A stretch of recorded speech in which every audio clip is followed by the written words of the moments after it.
Now, if I have piqued your interest and you want to know more about working with Northwest Surrogacy Center, I'm going to go over the steps to becoming a surrogate. Many of these are not necessarily specific to Northwest Surrogacy Center, but these are the steps that they go through in the order that they go through them. It might vary depending on agency. If you would rather work with a different agency, ask them about their steps to becoming a surrogate, but I'm guessing they're pretty much the same. So, all this information is coming directly from the Northwest Surrogacy Center website. Requirements for being a surrogate. So, you must live in one of these states: Oregon, Washington, California, Colorado, Connecticut, Illinois, Massachusetts, Minnesota, New Jersey, New Mexico, Nevada, Pennsylvania, or Vermont. I'm not sure why they won't work with surrogates in the other states, because I think most states are surrogate friendly, but I'm no expert, so maybe they're not. But those are the ones that Northwest Surrogacy Center specifically works with. Next on the list, be physically and mentally healthy. You have to be between the ages of 21 and 42. You cannot be a smoker. You must be parenting your own child with a history of a healthy pregnancy. Be willing to take medication by injection for several months. It's part of the IVF process. Be willing to abstain from alcohol and drugs. And then you must have a BMI between 18 and 34. All right, steps to being a surrogate with Northwest Surrogacy Center. Step number 1, fill out an intake form and have a phone interview. So after you fill out the intake form, someone from Northwest Surrogacy Center will call you and ask you some additional questions. They called me like the next day. They were very excited to have me be a surrogate again. They will tell you more about the process. Then they'll ask you to fill out another questionnaire, which is a lot of questions, but it goes into more detail about you, and then they can basically tell you whether or not you are eligible to be a surrogate. Step number 2, meet with Northwest Surrogacy Center.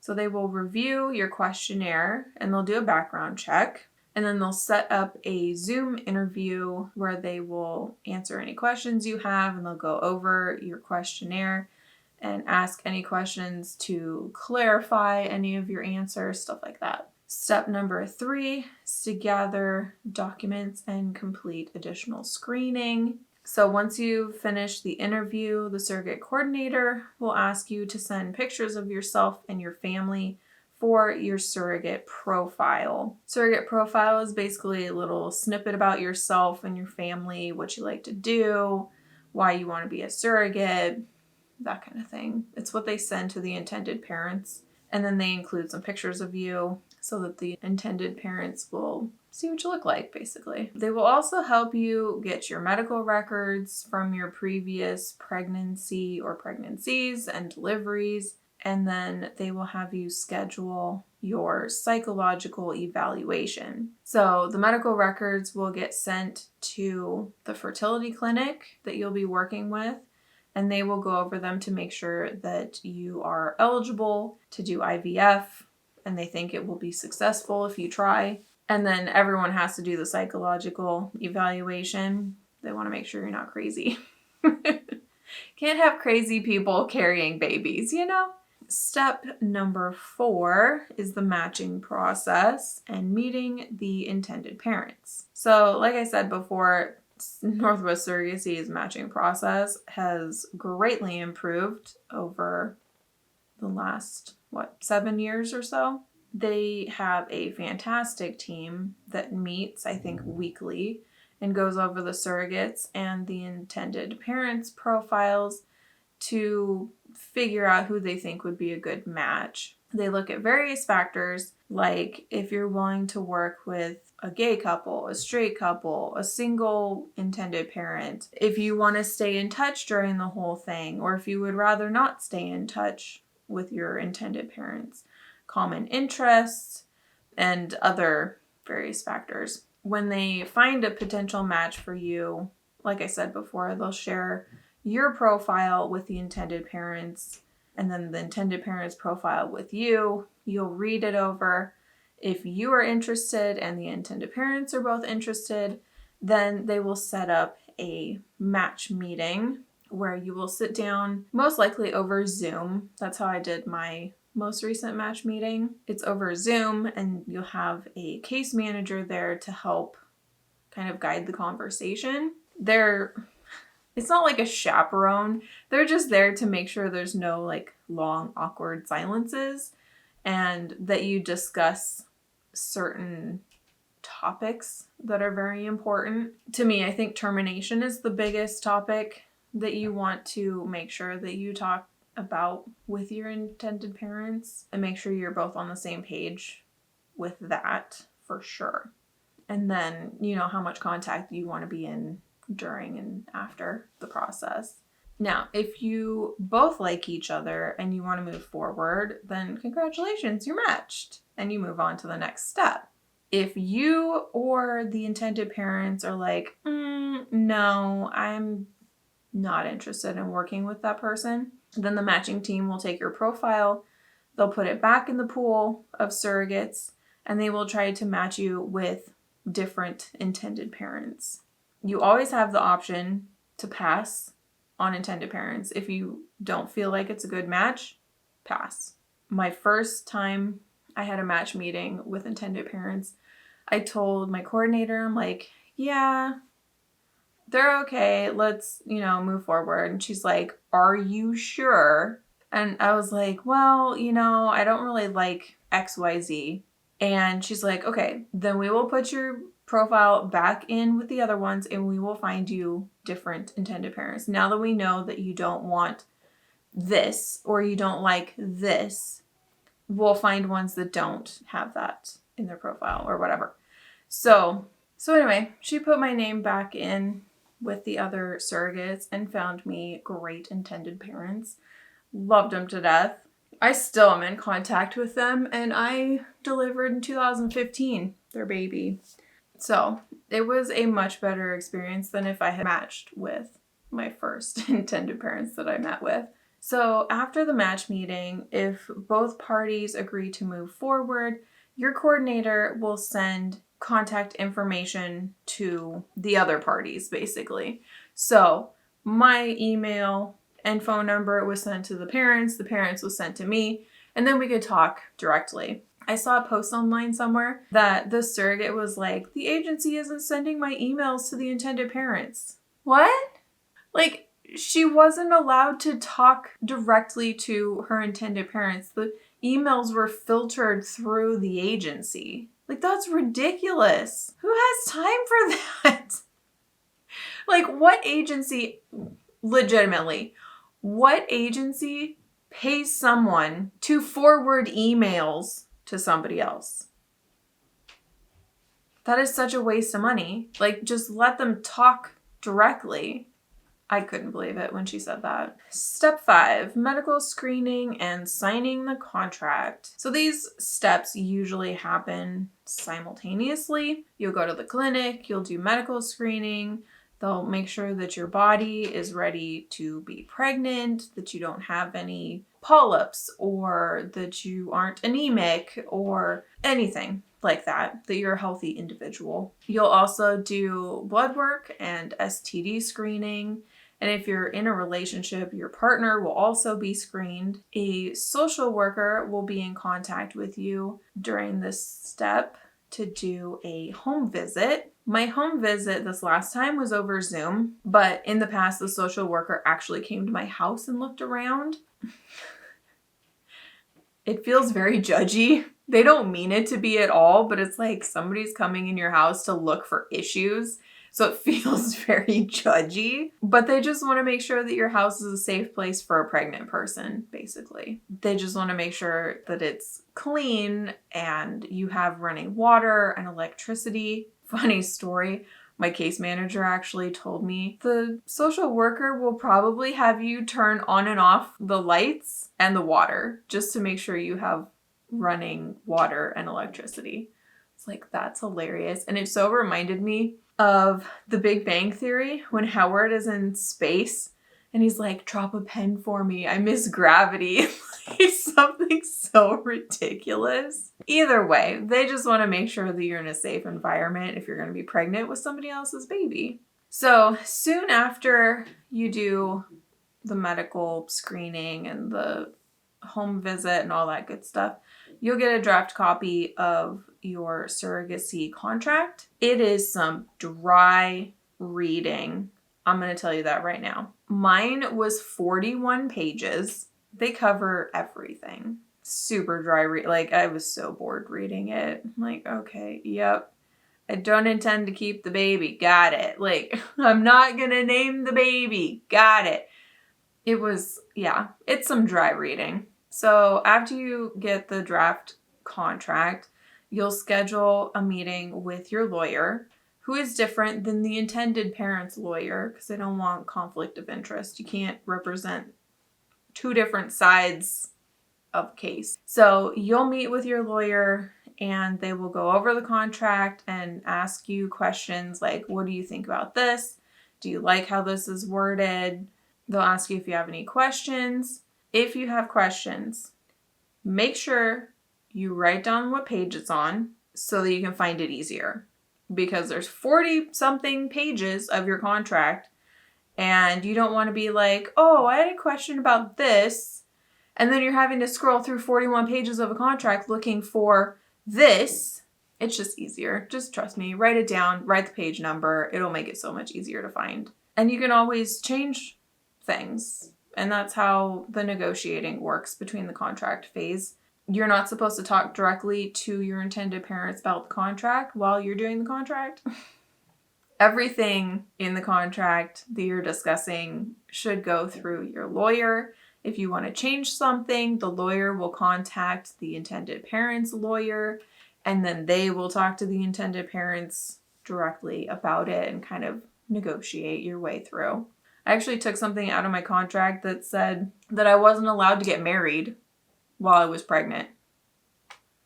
One, I'm single and don't intend on getting married. But two, like, you're not going to tell me what to do. Not when it comes to that. That just seemed ridiculous. I was like, I don't intend on getting married, but I don't like this in here. So we took it out. Step 6, begin medication cycle. So after the contract is signed, you will be preparing for your embryo transfer. This includes IVF medications, and those are the oral injections and suppositories I was talking about. Medications start about 4 to 6 weeks before the transfer and continue until you're about 8 to 12 weeks pregnant. Step 7, undergo the embryo transfer. Super exciting, I'm not gonna lie. So the embryo transfer is an outpatient procedure that happens at the fertility clinic. For most, it's no more painful than a pap smear. Personally, it doesn't hurt to me. I mean, the worst part was the person pushing the ultrasound wand on my bladder that was full. That was the most uncomfortable part. Other than that, didn't hurt. Some intended parents choose to come to the procedure in person or by video, and that's if you're comfortable with them being there. My intended parents came and sat in chairs like behind the head of the bed. So like you're covered up. They didn't see none of the goods, nothing scandalous. Everything was very kosher. After the transfer, I had to be on bed rest for the rest of that day and then the whole next day. Again, that is specific to the fertility clinic. Not all clinics require bed rest. In fact, I was watching a YouTube video by another surrogate where she literally did the transfer and then like went sightseeing in New York City and was walking for like hours. So who's to say whether bed rest is helpful or not? I'm not a doctor. I just do what they tell me. My transfer was on Friday. I was on bed rest after the transfer all day Friday and then all day Saturday. And then Sunday I could get up and start, moving around again. So yeah, always follow the protocol of your fertility clinic. All right, step 8, confirming the pregnancy. So about 10 days after the embryo transfer, you'll go back into the clinic and get a blood test done. The blood test checks for the HCG hormone and measures that. If the test results are positive, then you'll go back in 2 days later or 3 days later and get another blood test because they want to make sure that the levels are rising appropriately. Then about 4 weeks after your transfer, you'll go in for an ultrasound and they will check for a heartbeat to confirm the pregnancy. Because sometimes you can have positive pregnancy tests, but there's no actual baby, which just blows my mind. Like, how can you have one without the other? But it happens. Once the pregnancy is confirmed by ultrasound, then you'll start receiving payments of your base compensation. In the event that pregnancy does not occur, you'll stop medications and then talk with the clinic and your intended parents about starting another round of IVF. Sometimes the transfer doesn't work the first time, but it will work the second or third time. So, like I said before, most contracts say that you're willing to try to do an embryo transfer 3 times before breaking a match. But like I said, they're not forcing you to do it, but I would hate to break a match after a first failed embryo transfer just because your intended parents have waited so long to have a baby. And if you break a match, then they're going to have to find a whole new surrogate again. And that's just more time that they're having to wait for a baby. Usually if the transfer doesn't take or isn't successful, you'll wait a month or 2 and start the cycle over again. If you break the match, it's going to be like several months for them to find another surrogate and get to that same point. So I always say try more than once.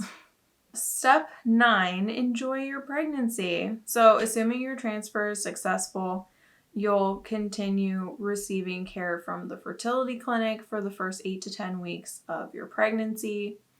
Around 10 weeks, you'll go back into the clinic and have your graduation ultrasound done. They want to check to make sure the baby's growing and everything is good. And if everything checks out, then they will release you to your regular OB and you'll see them through the duration of your pregnancy.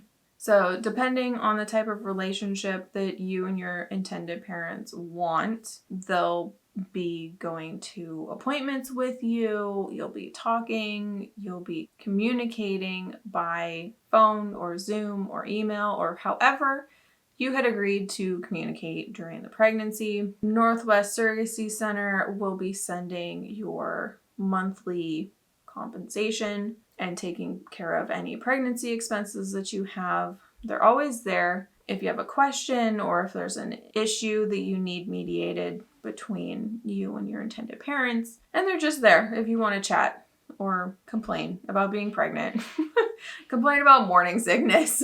And they also check periodically to make sure that everything is going okay and that you have everything you need. So it's great that they're like, that's one of the benefits of having an agency versus doing an independent surrogacy. You have this resource that you can use if you need it. There's somebody who, will help you through things and cares, which is always nice. So, step 10, deliver the intended parents their new baby. This step is by far the best.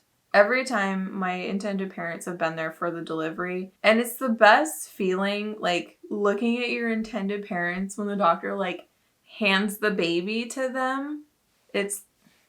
There's no words, basically. I mean, I have a picture of my first intended parents when the intended mom was holding, this slimy, disgusting covered baby for the first time, and she's just bawling. And I look at it every once in a while, I'm like, this is why you do it. It's such a beautiful moment.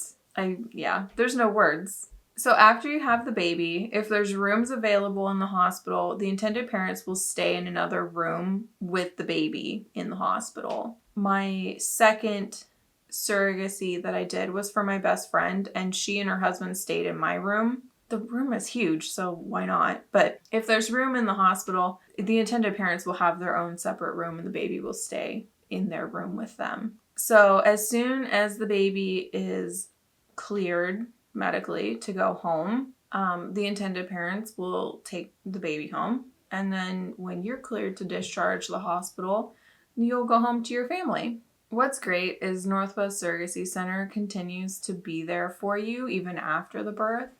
So if you're having like complications or postpartum depression or, whatever complication you can think of, you can reach out to them and they'll help you figure out a way to handle that kind of stuff.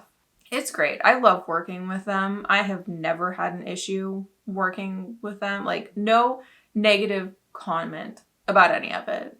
It's been great. I feel very lucky because literally when I signed up to be a surrogate the first time, I went onto Google and I searched surrogacy agencies in the Portland area. And they were the first one that I looked at. I did no research whatsoever. None.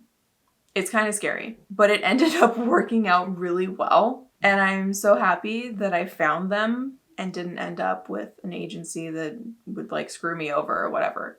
If you are interested in surrogacy, being a surrogate, working with Northwest Surrogacy Center, I will put a link down in the description that will take you to their questionnaire. And you can fill that out and someone will call you and talk you through the process and how it works and what happens and all the things. They go over everything. So if you're interested in being a surrogate, giving family a baby, I will leave that link down below. It's super easy. There's a couple of questions that you answer and you'll get to talk to somebody. And if Lindsay is still the one working as a surrogate coordinator, tell her I said hi.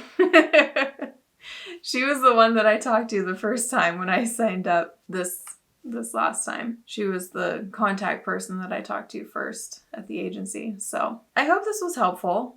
If you have any questions, leave them in the comments and I can answer to my best ability. And I highly encourage that you reach out to Northwest Surrogacy Center as your agency of choice for surrogacy. Even intended parents.